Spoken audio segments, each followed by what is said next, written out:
Bismillahirrahmanirrahim. Assalamualaikum warahmatullahi wabarakatuh. Alhamdulillahi rabbil alamin wa bihi nasta'in ala umuri dunya waddin. Wa salawatullah wa salamuhu ala nabiyyina al-karim wa ala alihi wa sahbihi ajma'in. Amma ba'd. In uridu illa al-islah ma istata' wa ma tawfiqi illa billah. عليه توكلت وإليه أنيب ولا حول ولا قوة إلا بالله العلي العظيم. Yang dihormati Tuan Iman, Tuan Bilal, Mursi dan juga ahli-ahli jawatan kuasa masjid, para ulama, para ustaz, para pendakwah, para pencinta ilmu dan sunnah, seterusnya rakan-rakan media kita pada malam ini. Pada malam ini kita bersama dalam kuliah Maghrib berkaitan dengan sirah Rasulullah sallallahu alaihi wasallam, dan kali terakhir kita telah menceritakan bagaimana Rasulullah sallallahu alaihi wasallam melakukan dakwah secara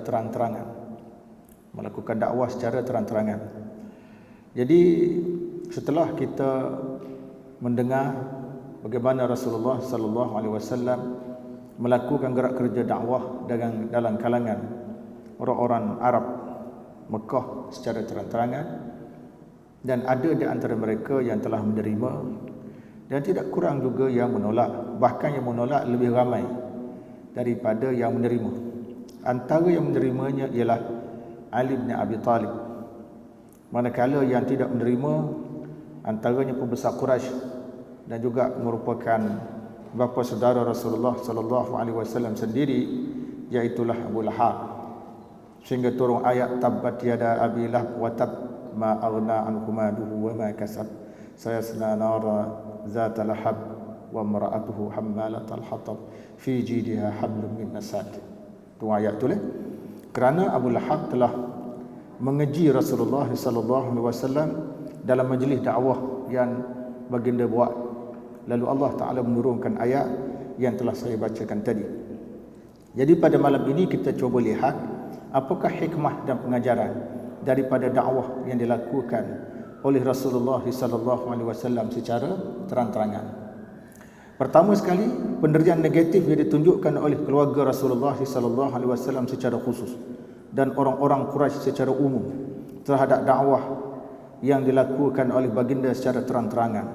Pada peringkat awal, menolak dakwaan orang-orang yang berusaha menyatakan agama yang dibawa oleh baginda adalah salah satu hasil daripada perkauman Arab, dan apa yang dilakukan oleh baginda tidak lebih daripada sekadar memenuhi harapan dan cita-cita orang-orang Arab dan ketamakan mereka pada waktu itu untuk menjadi pemimpin dunia. Jadi ada orang kata, tuan-tuan, ada orang kata Nabi Muhammad sallallahu alaihi wasallam ni dia menjadi nabi. Selepas itu dia menyeru masyarakat Quraisy dan orang-orang yang datang ke kota Mekah supaya menerima dakwah dengan tujuan untuk menjadikan diri baginda itu sebagai pemimpin kepada bangsa Arab. Dan seruan yang dilakukan oleh baginda itu disebut sebagai seruan nasionalisme Arab. Seruan nasionalisme Arab ataupun pahaman kebangsaan Arab. Sedangkan Nabi sebenarnya tidak pernah menyeru ke arah pahaman nasionalisme Arab ni ataupun kebangsaan Arab ni, perkauman Arab. Nabi tak pernah menyeru ke arah itu. Sebaliknya Nabi menyeru ke arah Islam yang tidak membezakan antara orang Arab dengan orang bukan Arab, kecuali berasaskan kepada ketakwaan. Jadi apabila Nabi berdakwah peringkat awal tu, dan orang yang menolak dakwah itu adalah terdiri daripada kaum keluarga baginda sendiri, maka kita dapat faham bahawa dakwah baginda ini bukan berdasarkan kepada perkauman Arab, tetapi berdasarkan kepada Islam. Sebab kalau Nabi ajak masyarakat dia terima Islam atas dasar agama yang dibawa oleh Nabi merupakan agama perkauman Arab ataupun nasionalisme Arab, maka sudah tentu orang akan terima. Sudah tentu orang Arab akan terima. Pasal apa? Pasal orang Arab ni zaman dulu dia suka diri mereka ini menjadi bangsa yang menjajah ataupun bangsa yang memimpin bangsa lain. Jadi apabila Nabi berdakwah mereka tak terima, maka itu membuktikan bahawa dakwah Nabi itu bukan ke arah perkauman Arab atau nasionalisme Arab, tetapi ke arah Islam yang bersifat internasional, bersifat antarabangsa, tidak membezakan Arab bukan Arab kecuali berdasarkan pada taqwa.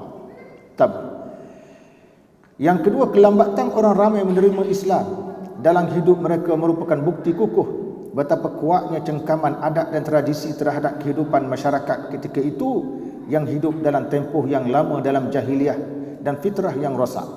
Ia merupakan fenomena yang dihadapi oleh para pendakwah dalam mana-mana masyarakat, baik pada zaman dahulu maupun pada zaman sekarang. Malah dalam masyarakat Islam sendiri, apabila timbul suara dan seruan ke arah mengikut sunnah Rasulullah sallallahu alaihi wasallam, didapati ada saja adat dan tradisi masyarakat memainkan peranan dalam menggerakkan masyarakat tersebut ke arah menolak seruan ke arah sunnah dan kehidupan salaf dalam memahami Islam. Itu yang kedua, tuan-tuan. Artinya orang ramai lambat menerima dakwah Nabi ni, salah satu puncanya kenapa tu? Pasal mereka terikat dengan tradisi dan juga adat masyarakat Arab masa itu. Maka begitulah kita tengok orang-orang yang berjuang ke arah menegakkan Islam, tuan-tuan. Salah satu harangan yang dihadapi pada zaman kita ini ialah tradisi masyarakat. Sedangkan tradisi dan adat ni ada yang baik diterima oleh Islam, ada adat tidak baik ditolak oleh Islam. Jadi tradisi yang berlaku di tanah Arab, di kota Mekah pada masa itu ialah tradisi pemujaan berhala, tradisi-tradisi berbentuk penyembahan berhala. Maka nak buang sifat suka menyembah berhala ini sukar dalam kehidupan masyarakat pada masa itu. Sukar. Ditambah pula ada pada masa itu orang-orang yang menjadikan berhala itu sebagai bahan perniagaan. Jadi sebab itu mereka ini lambat menerima dakwah yang dibawa oleh Nabi, sebab salah satu halangannya datang daripada adat dan tradisi. Maka hari ini pun begitu juga. Kita tengok usaha untuk kita menegakkan sunnah, kan? Ada saja halangan. Pasal apa? Salah satu halangannya datang daripada adat dan tradisi. Kita sayang nak tinggalkan adat itu, padahal adat itu langsung tak ada kena-mengena dengan Islam. Kita kena beza antara adat yang bercanggah dengan Islam dengan adat yang tidak bercanggah. Yang tak bercanggah tak ada masalah, yang bercanggah terpaksa kita lawan lah. Dan kita kena tegakkan sunnah Rasulullah sallallahu alaihi wasallam. Yang ketiga, tuan-tuan, perintah supaya memberi amaran kepada kaum keluarga mengisyaratkan tentang tahap-tahap tanggungjawab yang berkaitan dengan kehidupan setiap orang Islam secara umum dan pendakwah secara khusus. Rasulullah sallallahu alaihi wasallam memikul tanggungjawab terhadap diri baginda atas sifat diri baginda sebagai seorang mukallaf, dan baginda juga memikul tanggungjawab terhadap keluarga dan kaum kerabatnya atas sifat baginda sebagai ketua keluarga dan orang yang mempunyai hubungan kerabat dengan orang lain. Setelah itu, baginda memikul tanggungjawab terhadap orang ramai dan masyarakat atas sifat baginda sebagai seorang nabi dan rasul yang diutuskan oleh Allah Subhanahu wa taala. Ini bermakna dalam aspek mukallaf, setiap orang Islam berkongsi dengan baginda. Dalam aspek ketua keluarga, setiap ketua keluarga berkongsi tanggungjawab dengan baginda. Dan dalam aspek tanggungjawab berkaitan dengan masyarakat, ia turut berkongsi oleh para ulama dan juga pemimpin umat Islam. Artinya, tuan-tuan, Rasulullah SAW ni dia manusia. Dia telah dipilih oleh Allah menjadi rasul.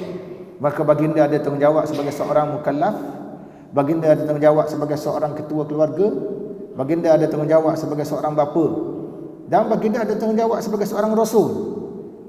Maka kita pun begitu juga. Baginda dah tunjuk teladan kepada kita, tuan-tuan, tanggungjawab yang perlu kita laksanakan sebagai seorang mukallaf. Apabila kita berdepan hukum syarak, ada tanggungjawab kita. Hukum-hukum syarak yang fardu kita kena laksanakan. Yang sunat hendaklah kita disiplinkan dalam melaksanakan. Begitu juga tanggungjawab kita tentang keluarga tu.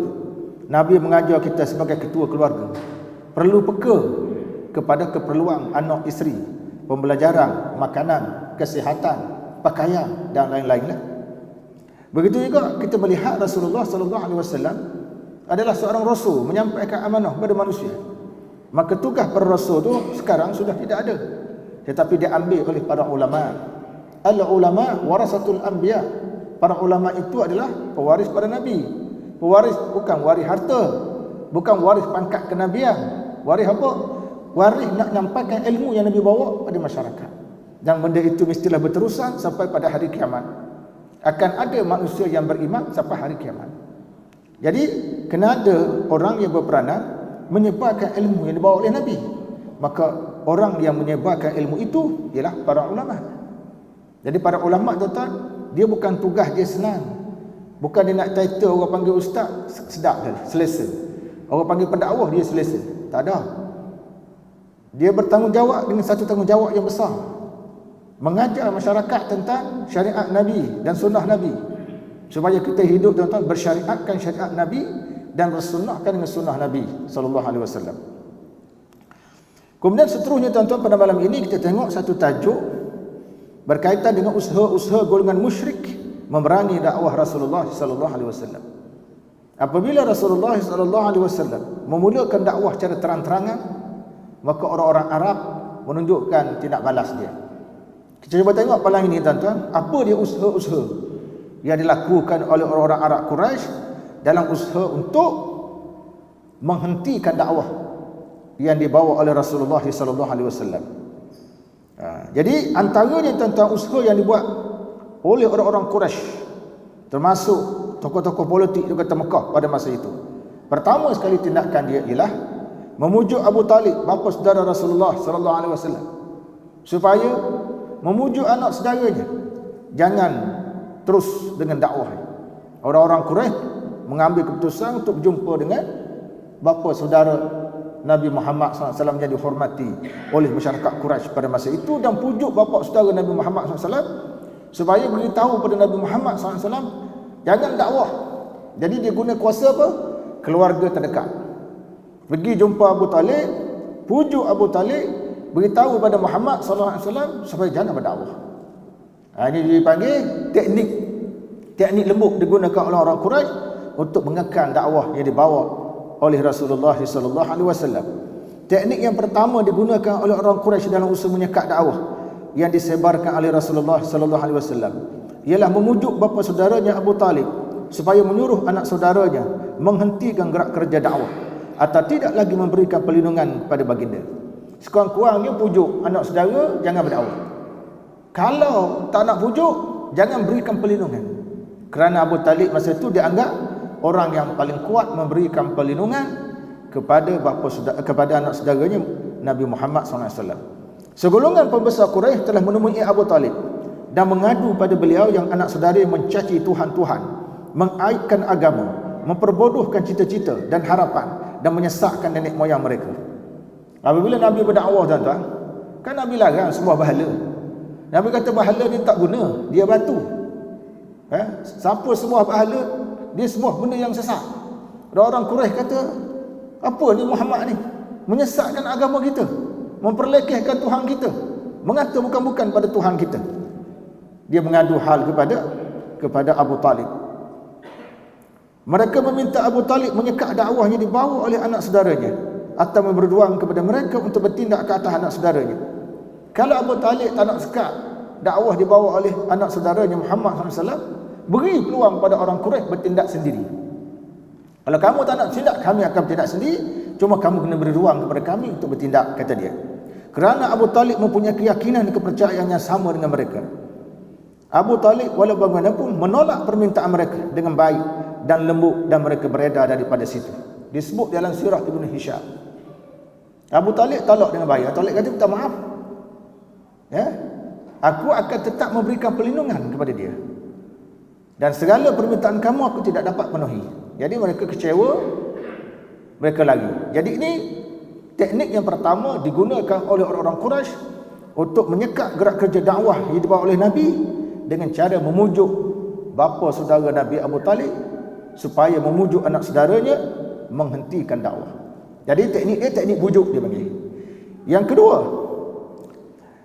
teknik bujuk yang kedua, mengancam untuk bertindak ke atas Rasulullah sallallahu alaihi wasallam dan bapa saudaranya. Jadi teknik yang pertama pujuk tak pakai. Guna teknik kedua. Teknik apa? Teknik mengancam. Mengancam akan bertindak ke atas Rasulullah sallallahu alaihi wasallam dan bapa saudaranya sekali. Teknik kedua digunakan oleh orang Quraisy dalam usaha menyekat dakwah baginda yang semakin mendapat tempat dalam kalangan masyarakat pada waktu itu, ialah mengancam akan bertindak ke atas Nabi sallallahu alaihi wasallam dan bapa saudaranya sendiri. Mereka menemui bapa saudara Nabi sallallahu alaihi wasallam buat kali kedua dan menyatakan, wahai Abu Talib, tuan mempunyai umur, kemuliaan dan kedudukan dalam kalangan kami. Sebelum ini kami telah meminta tuan menyuruh anak saudara tuan menghentikan seruan dakwahnya, tetapi nampaknya tuan tidak menyuruhnya berbuat demikian. Orang-orang Quraisy bersumpah mereka sudah kehilangan kesabaran melihat tindakan-tindakan Muhammad itu, sehingga beliau menghentikan seruannya atau mereka bertindak ke atasnya sehingga salah satu akan menemui kemusnahan. Jadi dia kata, pujuk tak makan pujuk, kami akan ancam, kami akan bertindak ke atas Muhammad. Sama ada kami lebur atau Muhammad lebur, salah satunya akan menemui kemusnahan. Kami akan bertindak, kata dia. Orang-orang Quraisy bersumpah mereka sudah kehilangannya. Orang Quraisy kata kami dah hilang sama, kerana Muhammad terus meneruskan dakwah. Jadi ini berbahaya pada masa depan orang-orang Quraisy di Mekah. Muslim-muslimat yang dirahmati Allah sekalian, dalam masa yang sama, ketika itu Abu Talib merasakan agak berat untuk berpisah dengan masyarakatnya dan permusuhan mereka. Abu Talib dan tuan dia tak beriman dengan Nabi. Abu Talib ni dia pemegang dengan agama Abdul Muttalib. Dia punya prinsip dia lebih kurang sama dengan orang-orang Quraisy, tetapi dia lebih baik daripada mereka sebab dia tidak menentang Nabi. Walaupun ajaran dia tu sama ajaran Nabi yang dia pegang, Abu Talib ni, tapi dia tidak memusuhi Nabi SAW. Oleh sebab itu beliau hanya menyampaikan kata dua yang disampaikan oleh masyarakatnya, yang melibatkan perkara yang beliau sendiri tidak mampu menanggungnya kepada Nabi SAW. Apabila melihat bapa saudaranya merasa lemah untuk membantu baginda, tanpa segan silu baginda menegaskan. Inilah berlaku satu peristiwa. Dan apabila Abu Talib jumpa dengan Nabi SAW, Abu Talib pujuk Nabi supaya berhenti berdakwah. Nabi menyatakan dengan nada yang tegas, sebab dakwah ni tetap bukan dakwah yang Nabi buat sendiri. Ini dakwah yang diberi mandat oleh Allah Ta'ala pada baginda supaya disampaikan pada orang ramai, pada manusia. Macam mana kita nak tinggalkan ini amanah daripada Allah, bukan fikiran sendiri. Kalau dakwah ni hasil daripada pemikiran Nabi sendiri, bila kena ancam, Nabi tak buat dah. Tapi Allah Ta'ala suruh, nak tak nak kena buat. Maka oleh kerana itu Nabi berkata kepada bapa saudaranya, wahai bapa saudaraku, demi Allah, sekiranya mereka meletakkan matahari di tangan kananku dan bulan di tangan kiriku supaya aku meninggalkan seruan ini sehingga Allah menzahirkannya, atau aku sendiri binasa kerananya, sekali-kali aku tidak akan meninggalkan. Wallahi law wada'a asy-syamsa fi yaminih wal qamara fi yasari ala an atruka hadzal amr ma taraktu au ahlika duna. Banyak lagi kenyataan Nabi. Demi Allah, sekiranya mereka meletakkan matahari di tangan kananku dan bulan di tangan kiriku supaya aku meninggalkan seruan ini sehingga Allah Ta'ala menzahirkannya, aku sekali-kali tidak akan meninggal ataupun aku sendiri akan binasa. Mana tuan-tuan, Nabi bersumpah, kalau mereka letak tangan Nabi ni matahari tidak boleh letak di tangan, dan bulan di tangan kiri, bulan tak boleh letak di tangan. Bulan plastik tu boleh lah. Nak ceritanya satu pendirian yang tegas, ambil matahari letak tangan ni sebelah kanan, bulan letak kiri, aku tidak akan meninggalkan kerja dakwah ni. Walaupun matahari itu benda yang berat, benda yang besar, tak mampu ditanggung oleh manusia. Begitu juga dengan bulan. Tapi ini orang panggil tegas. Tegaslah. Contoh Tok Imam kita. Ada tak Tok Imam kita kata, demi Allah, sekiranya mereka meletakkan matahari di tangan kananku dan bulan di tangan kiriku, aku tetap tidak akan meninggalkan tugas imam. Ada? Tak ada lah Tok Imam kita. Pasal Tok Imam kita ni tidaklah diancam macam tu. Tak ada orang ancam Tok Imam, kamu kena berhenti jadi Tok Imam. Maka Tok Imam jawab, demi Allah, sekiranya mereka meletakkan matahari di tangan kananku, bulan di tangan kiriku, aku tidak akan meninggalkan tugas imam. Ada Tok Imam kita diancam macam tu sehingga dia mengeluarkan kenyataan macam tu, tidak adalah.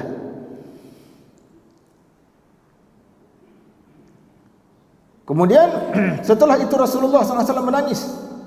Rasulullah pun ada perasaan, sebab selama ini tuan-tuan, yang menyokong baginda ni bapa saudara dia. Bila dapat bapa saudara dia beritahu pada baginda apa yang diberitahu oleh orang Quraisy, Nabi pun terasa. Selama ni bapa saudara dia bantu dia, tiba-tiba hari ni bapa saudara dia tolong cakap, menjadi juru cakap kepada orang Quraisy supaya Nabi berhentikan dakwah. Jadi Nabi menangis. Nabi menangis dan bangun untuk beredar daripada rumah bapa saudaranya. Apabila baginda berpaling, Abu Talib memanggil baginda dan berkata, "Menghadapkan kepadaku wahai anak saudaraku. Menghadaplah padaku wahai anak saudaraku." Beliau seterusnya menyatakan, "Pergilah wahai anak saudaraku dan ucapkanlah apa yang engkau ingin ucapkan. Demi Allah, aku sekali-kali tidak akan menyerahkan engkau kepada sesiapa."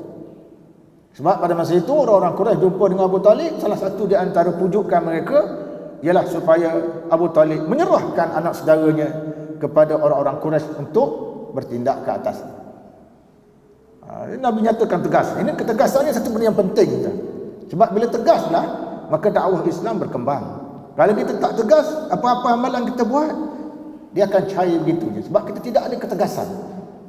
Menurut Ibnu Katsir, antara hikmah dan teladan daripada dua teknik yang digunakan oleh orang-orang Quraisy di atas untuk menyekak dakwah Nabi sallallahu alaihi wasallam, menjelaskan pendirian yang tegas Rasulullah sallallahu alaihi wasallam selaras dengan perintah Allah Subhanahu wa taala yang menyuruh baginda menyuruh manusia kepada Islam. Sebaliknya pendirian Abu Talib sangat menakjubkan juga. Ibnu Katsir hanya menggunakan ungkapan Allah telah menguji hatinya dengan perasaan cinta kepada Muhammad serta secara tabi'in dan bukan atas dasar tuntutan syarak. Artinya tu Abu Talib tadi dia pertahan Nabi Muhammad tu atas dasar dia kata anak saudara tak buat salah. Bukan kerana dia beriman dengan syariat yang dibawa oleh Muhammad dan memperakui syariat baginda itu betul. Bukan atas dasar tu. Tapi dia rasa apa Nabi buat tu betul. Ikut perasaan dia. Bukan ikut syariat Nabi sallallahu alaihi wasallam sendiri. Begitu juga dengan perlindungan yang diberikan beliau kepada baginda. Hal ini kerana jika Abu Talib memeluk Islam, sudah tentu orang-orang Quraisy tidak lagi menganggap Abu Talib mempunyai kedudukan yang tinggi dalam kalangan mereka. Dan sudah tentu juga mereka tidak mahu mendengar apa-apa ucapan lagi daripada beliau. Malah mereka tidak lagi memandang hebat dan tidak akan menghormati beliau. Malah mereka berani pula bertindak dan mengeluarkan kata-kata buruk dan keji kepada beliau. Jadi Abu Talib dan tadi tak nak masuk Islam. Dia kekal dengan agama Abdul Muttalib. Dia tetap menjadi salah seorang pimpinan Quraisy, dihormati. Dia nak kekal status tu. Tak masuk Islam pun tak apa. Yang penting dia dihormat. Dia kata kalau dia masuk Islam, orang Quraisy hilang kehormatan. Dengan dia kena ancam. Itu yang kedua tuan-tuan. Jadi kita tengok tadi bagaimana teknik-teknik digunakan oleh orang-orang Quraisy dalam usaha menyekak dakwah. Pertama, saya ulang balik, menggunakan teknik bujuk. Yang kedua, menggunakan teknik ancam. Ancam untuk bertindak ke atas Rasulullah sallallahu alaihi wasallam dan bapa saudara. Yang ketiga tuan-tuan, teknik menggunakan membuat tuduhan yang buruk dan keji ke atas diri Rasulullah sallallahu alaihi wasallam. Membuat tuduhan buruk dan keji. Sebab tu kita tengok tuan-tuan, sampai sekarang ada segelintir pendakwah dituduh dengan tuduhan bukan-bukan. Padahal tuduhan itu belum terbukti dia ada buat itu dan ini. Itu fenomena biasa pendakwah menghadapi ujian daripada Allah Ta'ala dalam bentuk dituduh dengan tuduhan yang bukan-bukan. Kerana sebelum itu, zaman Nabi dulu, Nabi juga telah dituduh dengan tuduhan bukan-bukan. Baik kita lihat tuan-tuan. Teknik yang ketiga digunakan oleh orang-orang Quraisy dalam usaha menyekat seruan dakwah yang dibawa oleh Rasulullah sallallahu alaihi wasallam ialah membuat tuduhan yang keji dan buruk ke atas diri Rasulullah sallallahu alaihi wasallam. Antaranya tuduhan sebagai seorang gila. Dituduh. Dia kata Nabi Muhammad ni bawa satu ajaran yang bercanggah dengan amalan masyarakat setempat. Ajaran yang dipegang oleh arus perdana. Nabi Muhammad ini seorang yang gila. Siapa yang ada? Bila orang anggap kita gila, pada tuan. Saya nak katakan kalau seorang ustaz yang famous, mari mengajar kat masjid kita mana-mana. Dia bawa kampung kata, jemput apa ustaz tu? Ustaz gila. Maka dia tuan kuasa masjid tak akan jemput dah ustaz tu. Sebab perkataan gila ni tuan-tuan memberi kesan. Kan bila kita kata ustaz tu gila, ustaz tu pun macam nak gila tu. Dengar perkataan gila tu. Dia terganggu. Ada ke dia kata aku gila? Aku tidak gila. Jadi dia guna psikologi, serangan psikologi dengan menuduh Nabi Muhammad seorang yang gila. Nampak tak tuan-tuan cabaran yang Nabi hadapi? Dituduh gila. Dituduh gila lah. Perkara ini terdapat dalam firman Allah Ta'ala, wa in yakadu alladhina kafaru liyuzlikunaka bi absarihim lamma sami'u dzikr wa yaquluna innahu lamajnun.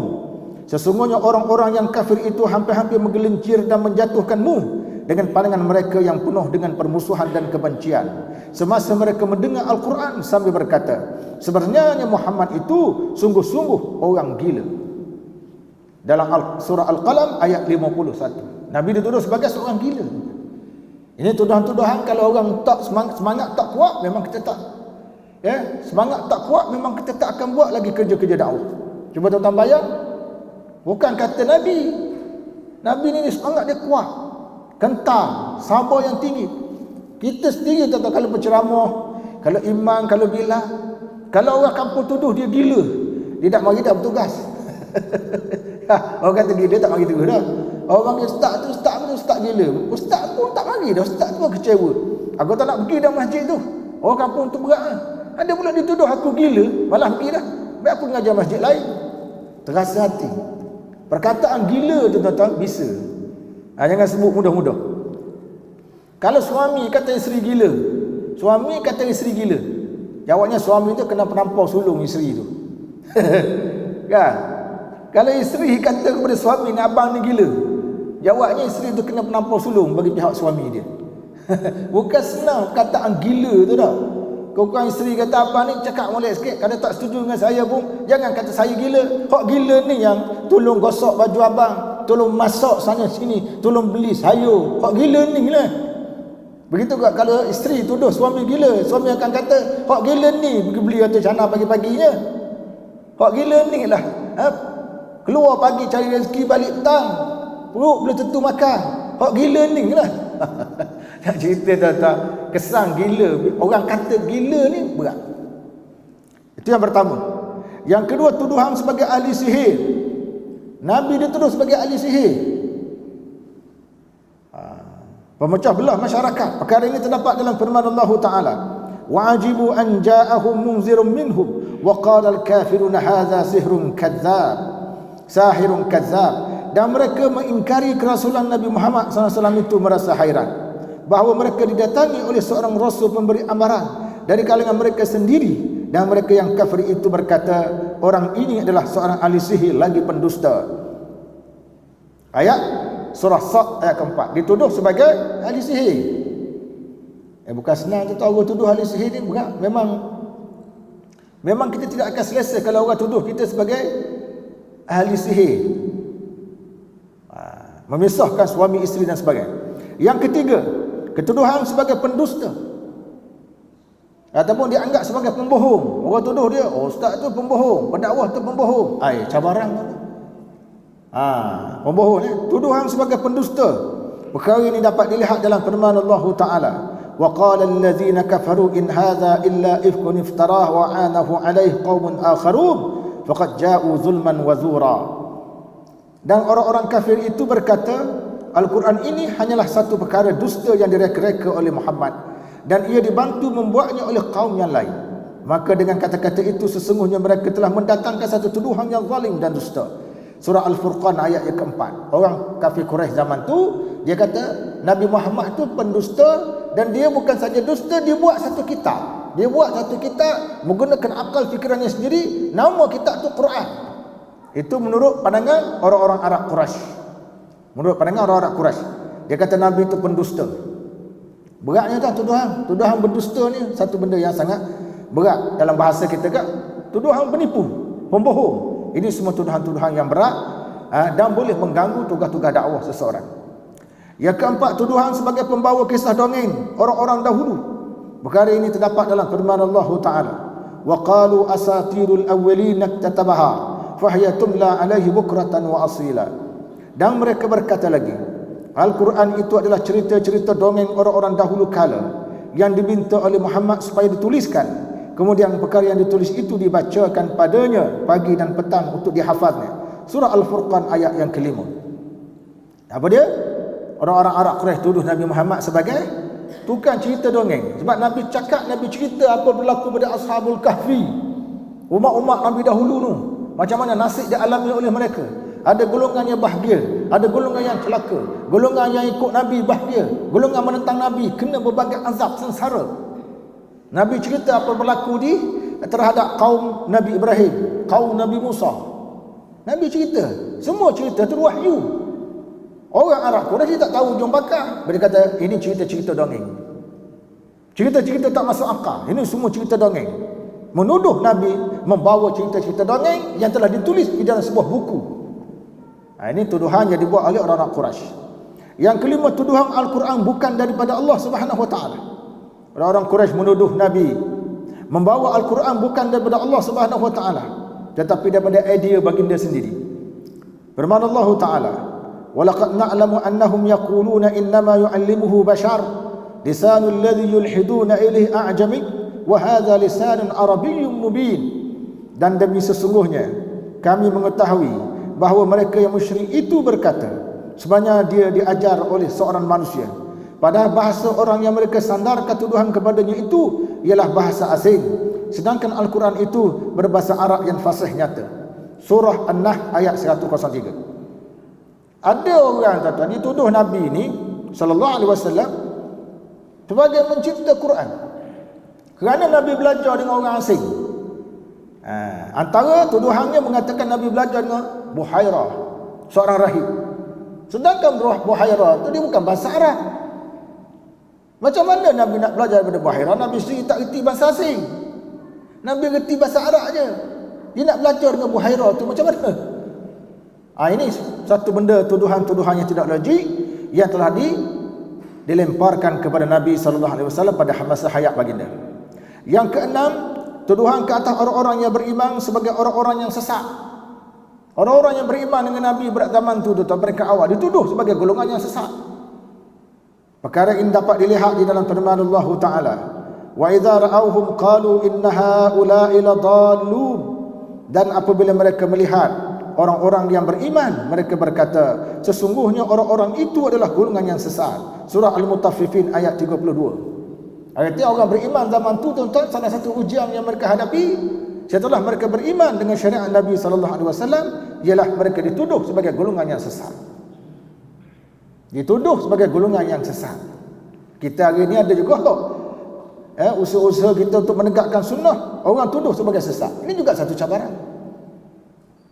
Mungkin dia tak pernah kaji sunnah ke, tak fahamkan mana-mana, baik mari keluar kenyataan sesat. Satu kenyataan yang sangat berbahaya. Seterusnya tuan-tuan yang dirahmati Allah sekalian, pendekatan yang digunakan oleh orang-orang Quraisy seterusnya terhadap Nabi dalam usaha mengekang dakwah baginda ialah mengejek, mempersenda, mempermain, mentertawa, membuat isyarat tertentu dan menunjukkan sikap sombong pada orang-orang yang beriman. Mengejek orang beriman, mengejek Nabi. Susahnya tuan-tuan orang Islam peringkat awal masuk Islam dalam jumlah yang kecil, diejek, dipersenda, dipermainkan, ditertawa, dibuat isyarat-isyarat tertentu dan menjadi mangsa sikap sombong kepada orang-orang Quraisy. Antara bentuk mengejek adalah mendakwa orang-orang yang beriman sebagai orang-orang yang telah dikurniakan nikmat oleh Allah. Dalam firman Allah Ta'ala, dia ejek apa?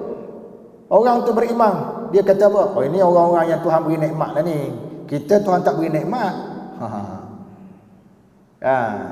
Kan dia ada kan jenis dia panggil bahasa-bahasa perli, tuan-tuan, bahasa perli. Oh, demo orang suci, kita kotor. Dia panggil bahasa perli. Ataupun sekarang ni tuan turun naik masjid, tiba-tiba tuan keluar jumpa orang kampung segelintirnya lah, marilah kita pergi sembahyang masjid. Akhirnya dia guna ayat apa? Demo orang masjid, kita orang wakaf. Dia main ayat tu. Demo orang masjid, pergilah ke masjid, kita orang wakaf, kita orang mancing. Itu ayat orang sekarang lembut sikit. Ayat orang dulu berat. Firman Allah Ta'ala, "Wa kadzalika fatanna ba'dahum bi ba'din liyaqulu ahaula'i manna Allahu 'alaihim min bainina alaysa Allah bi'a'lama bisyakirin." Dan demikianlah kami uji sebahagian daripada mereka yang kaya raya dengan sebahagian yang lain yang fakir miskin. Lalu orang-orang yang kaya itu berkata pada orang-orang fakir miskin yang beriman, "Inikah orang-orang yang telah dikurniakan nikmat oleh Allah pada mereka di antara kami?" Allah Ta'ala berfirman, "Bukankah Allah lebih mengetahui akan orang-orang yang bersyukur?" Surah Al-An'am ayat 53. Orang kaya kota Mekah dulu, dia banyak duit, tuan-tuan. Jadi dia banyak duit, banyak harta, hasil dari perniagaan dia di Yaman. di Syam. Jadi bila bertemu dengan orang beriman hak miskin-miskin ni, dia perli, dia kata apa? Ni orang banyak duit belaka ni. Orang Tuhan beri nikmat belaka. Dia nak bandingkan nikmat yang Tuhan beri pada orang tu dengan nikmat dia. Maknanya aku ni tak beriman pun lebih kaya daripada kamu, tak? Maka apakah kamu menganggap dengan sebab kamu beriman kamu akan diberi nikmat, kamu akan jadi kaya? Tak beriman pun aku kaya juga. Main ayat tu. Macam sekarang tuan-tuan, ramai orang bukan Islam kata kita tak masuk Islam, kita kaya. Bahkan ramai yang bukan Islam sekarang jadi tokoh korporat lebih kaya daripada orang Islam. Tak perlu kita beriman. Sebenarnya tuan-tuan, nilai seseorang itu di sisi Allah bukan kerana harta dia kaya. Firaun kaya, Haman kaya, tak ada nilai pun kekayaan dia di sisi Allah Ta'ala. Sebab nilai Allah Ta'ala itu bukan kaya, tetapi bagaimana dia menggunakan kekayaannya untuk agama Allah baru ada nilai. Seperti mana digunakan oleh Abdul Rahman bin Auf, Khalifah Uthman bin Affan, Abu Bakar As-Siddiq, Umar bin Al-Khattab dan lain-lain.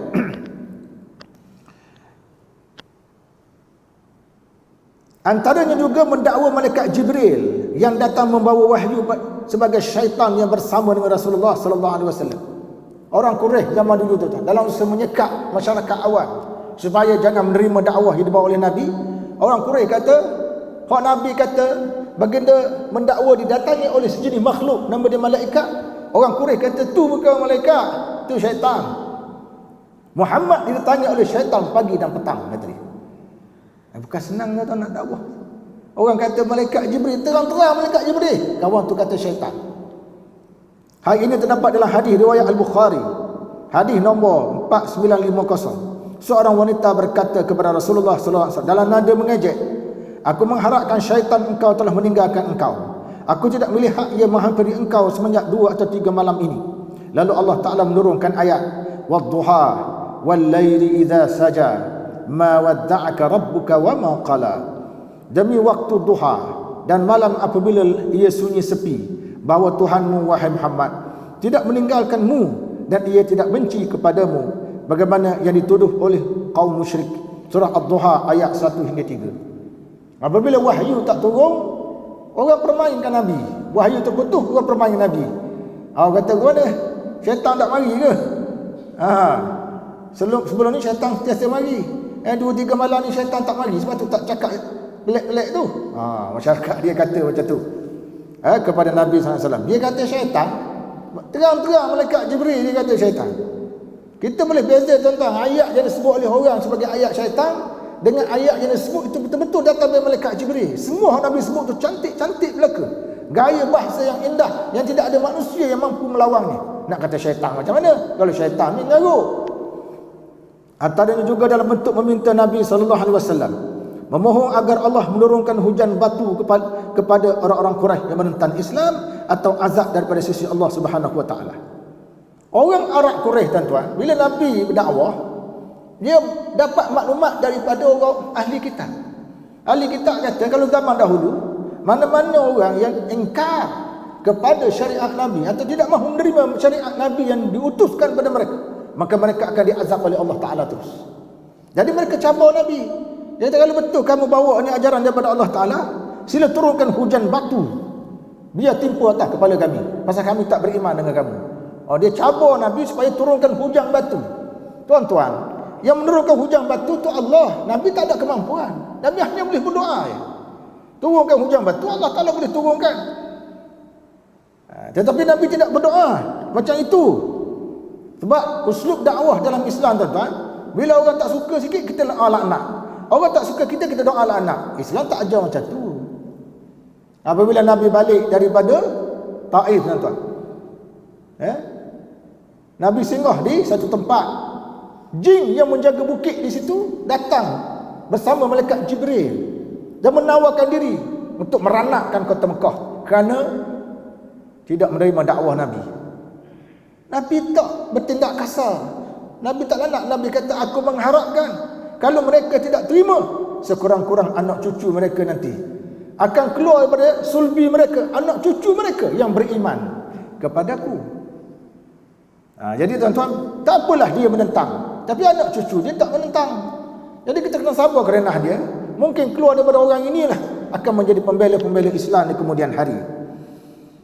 Hal ini dapat dilihat dalam ucapan Abu Jahal dalam hadis riwayat Al-Bukhari yang menyebut dalam nada mengejek, "Ya Allah, ya Tuhanku, jika ini adalah kebenaran daripada sisi Allah Subhanahu wa taala, turunkanlah hujan batu ke arah kami."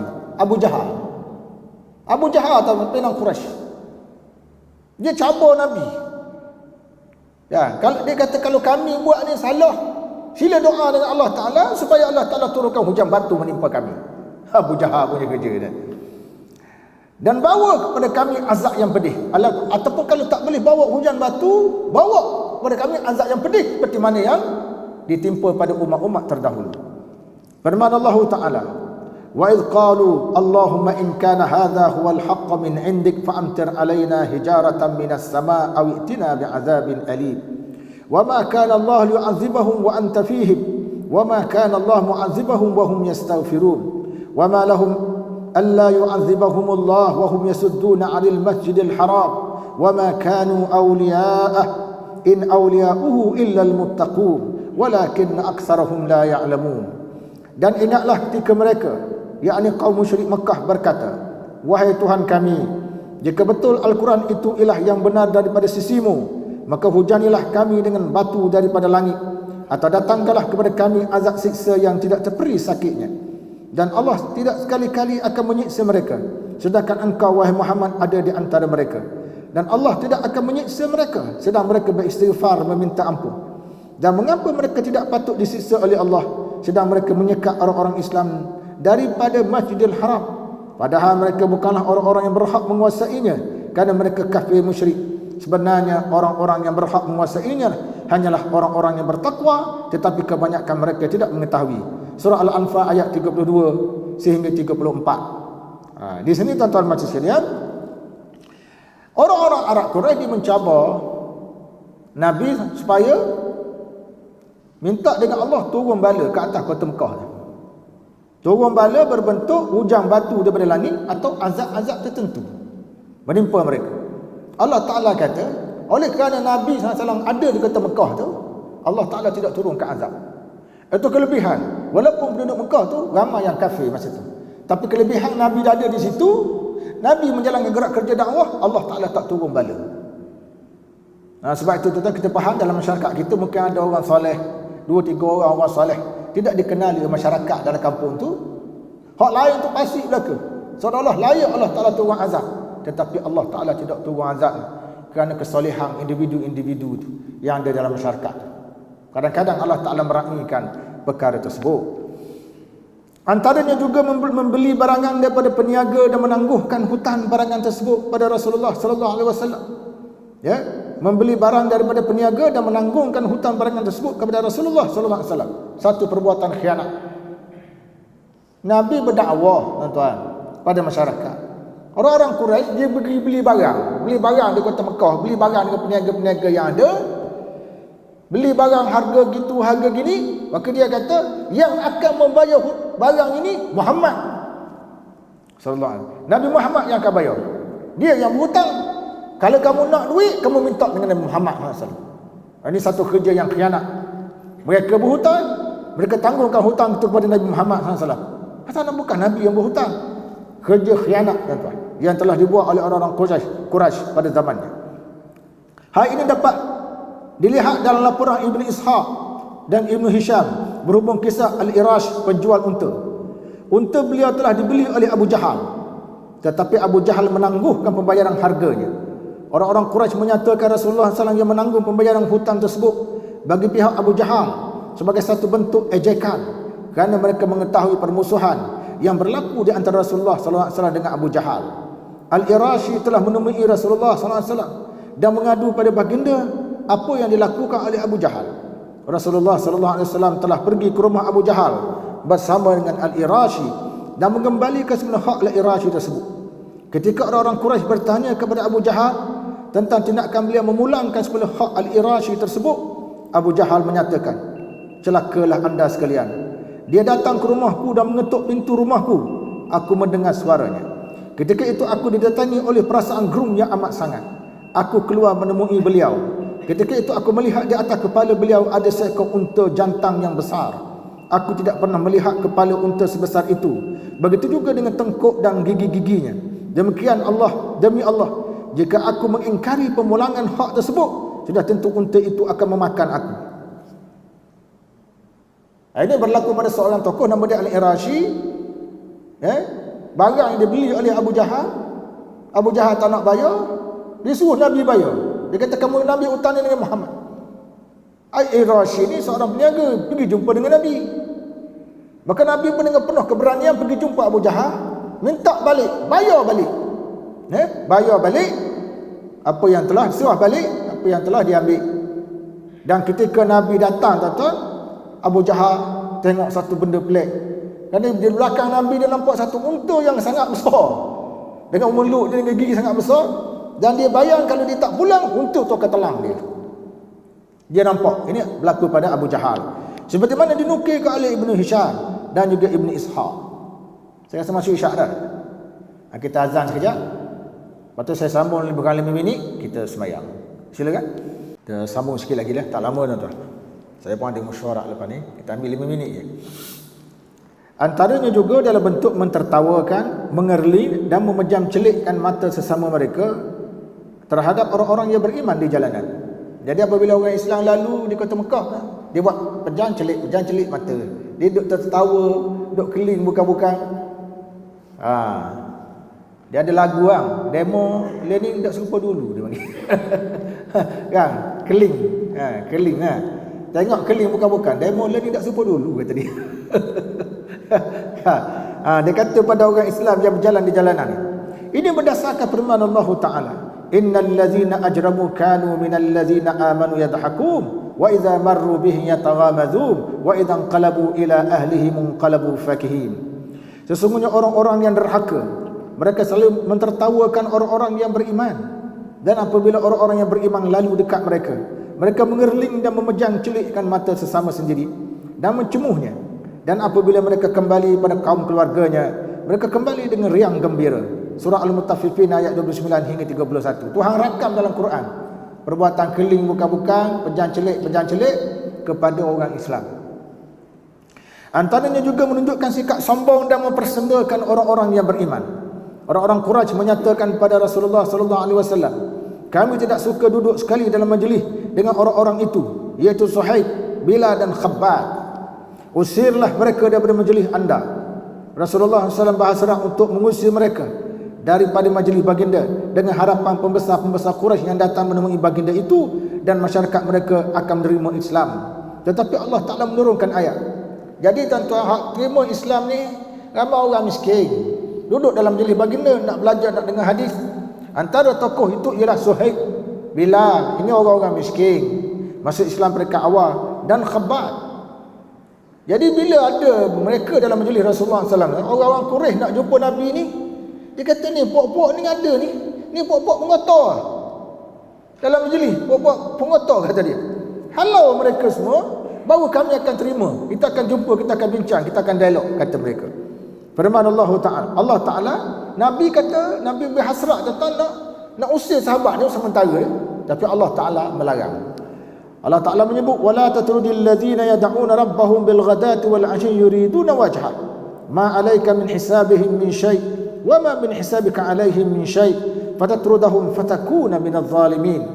Dan janganlah engkau usir orang-orang yang beribadat dan berdoa kepada Tuhan mereka pagi dan petang, sedang mereka menghendaki keredaannya semata-mata. Jadilah engkau bertanggungjawab sesuatu pun mengenai hitungan amal mereka, dan mereka juga tidak bertanggungjawab sesuatu pun mengenai hitungan amalmu. Maka sekiranya engkau usir mereka, nescaya menjadilah engkau di kalangan orang-orang yang zalim. Surah Al-An'am ayat 52. Jadi Nabi tak dalam usaha dakwah, Nabi nak suruh sahabat dia keluar, kamu keluar kejap, aku nak bercakap dengan puak-puak pembesar Quraisy ni. Nabi ada hasrat macam tu tu. Allah Ta'ala tegur Nabi jangan. Sebab orang-orang hak Nabi berhasrat nak halau ni, ini orang-orang yang telah beriman, siang malam beribadat, pagi petang berdoa kepada Allah. Siang malam dia berdoa ni mana? Takkan orang macam ni kita nak halau. Lepas tu kita nak terima orang Quraisy, kita nak bincang. Orang Quraisy belum pasti beriman, belum tentu dia beriman. Hasil pertemuan itu, ala kulli halnya, Allah Ta'ala tegur, jangan dihalau. Sebaliknya kena beri tumpuan pada orang yang beriman tadi dari sudut pengajaran dan sebagainya. Antaranya juga, akhir sekali tuan-tuan, antaranya juga mempertikaikan penurunan wahyu kepada Nabi, kepada Rasulullah SAW, sedangkan pembesar Quraisy masih ada dan mereka sepatutnya menerima wahyu tersebut dan bukan Muhammad. Hal ini dapat dilihat dalam dakwaan yang dibuat oleh Al-Walid bin Al-Mughirah. Al-Walid itu ayah kepada Khalid bin Al-Walid yang tidak beriman. Ayah Khalid bin Al-Walid nanti menyatakan, adakah wajar wahyu turun kepada Muhammad tetapi meninggalkan aku yang merupakan pembesar Quraisy dan pemimpin mereka? Begitu juga wajarkah Abu Mas'ud Amr bin Umayyah As-Saqafi, ketua masyarakat Saqif, tidak diturunkan wahyu? Kami semua adalah pemimpin besar dua wilayah. Ini disebut oleh Al-Imam Ibn Katsir. Lalu Allah Ta'ala menurunkan ayat, wa qalu laula nuzzila hadzal qur'anu ala rajulin minal qaryatayn azim.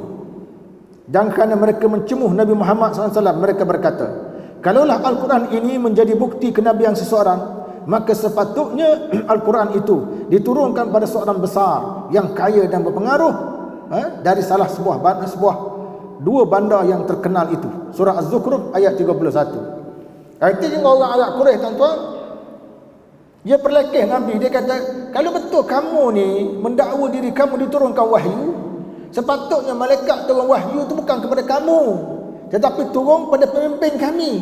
Mereka ni orang hebat, orang ada kuasa politik, patutnya mereka dah dapat wahyu, bukan orang seperti kamu.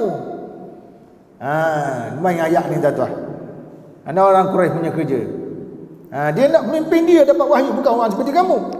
Dan antara pembesar Quraisy yang amat kuat mengejek dan mempersendakan Rasulullah SAW ialah Al-Aswad bin Abdul Muttalib bin Asad, Al-Aswad bin Abdul Yaghus bin Wahab Az-Zuhri, Al-Walid bin Al-Mughirah Al-Makhzumi, Al-As bin Wa'i As-Sahmi, Al-Harith bin Talatilah Al-Khuzai.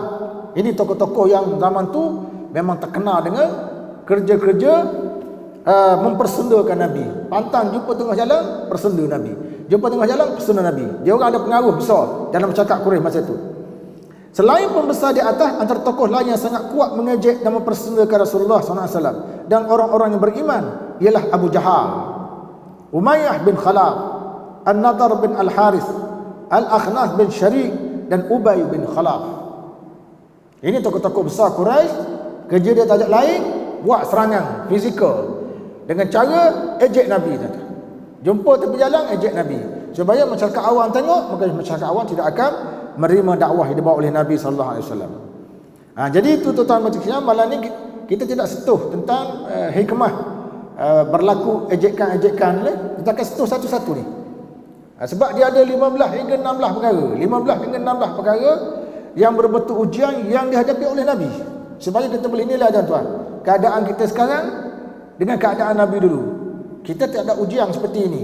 Nabi berdepan ujian yang sangat teruk di peringkat Kota Mekah, supaya kita faham betapa susahnya dakwah Islam peringkat awal, dan betapa senangnya kita, tuan-tuan, lahir-lahir sudah berada dalam Islam. Kerana itu saja yang dapat saya bagi pada malam ini. InsyaAllah kita bertemu semula pada bulan depan. Aqulu qawli hadza wa astaghfirullahal azim li wa lakum. Wassalamualaikum warahmatullahi wabarakatuh.